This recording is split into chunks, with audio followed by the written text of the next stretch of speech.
ఒక్క రక్తపు బొట్టు కూడా తను ఒక స్వార్థంతో ఉంచుకోలేదు నీ కోసం దేవుడు.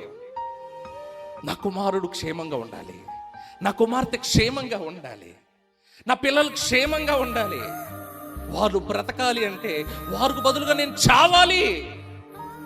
యేసయ్య నీ కోసం చచ్చిపోవడానికి సిద్ధపడ్డాడు.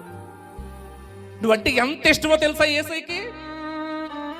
నువ్వు ఇక్కడ కూర్చొని మరొక స్త్రీ మీద నువ్వు ఇష్టాన్ని పెంచుకుంటున్నావు, ఇక్కడ కూర్చొని మరొక పురుషుడి మీద నువ్వు ఇష్టాన్ని పెంచుకున్నావు, ఇక్కడ కూర్చొని వెండి బంగారాల మీద సిరి సంపదల మీద నువ్వు ఇష్టాన్ని పెంచుకుంటున్నావు.